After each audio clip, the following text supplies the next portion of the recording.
Welcome to the refined faith. Have you ever given everything you had to a dream, a family, or a calling, only to find yourself completely drained, isolated, and wondering why you feel so empty? We live in a world that glorifies the constant hustle and the mountaintop victories, but nobody talks about the day after the victory.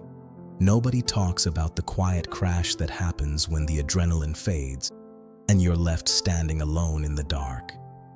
If you are feeling burned out, emotionally exhausted, or ready to quit, you are not broken, and God is not disappointed in you. In 1 Kings, the prophet Elijah experienced one of the greatest triumphs in history. He stood on Mount Carmel, called down fire from heaven, and saw an entire nation turn back to God. But immediately after that victory, the constant pressure caught up to him. Elijah ran into the wilderness, sat under a tree, and prayed a surprisingly raw prayer. "I have had enough, Lord. Take my life." Elijah didn't lack faith. He was simply human, exhausted, and running on empty. Pay close attention to how God responded to Elijah's lowest moment. God didn't lecture him or demand that he keep pushing. Instead, he sent an angel to bring him food, fresh water, and told him to rest. If you are exhausted today, remember this: God cares about your limits. Sometimes the most spiritual thing you can do is sleep and reset. Let God restore your strength.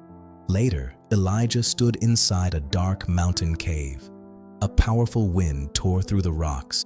An earthquake shook the ground, and a raging fire swept past, but God wasn't in the noise. Then came a gentle whisper, a still, small voice. God meets you in the quiet. Why did God whisper? Because when someone shouts, you can stand far away.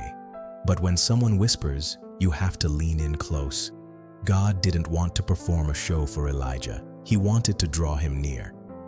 If you are sitting in a dark cave of burnout right now, hold on to these truths. First, stop condemning yourself for being tired. Fatigue is not a lack of faith. Second, quiet the noise around you and listen for God's gentle presence in the stillness. And third, remember that your story is not over.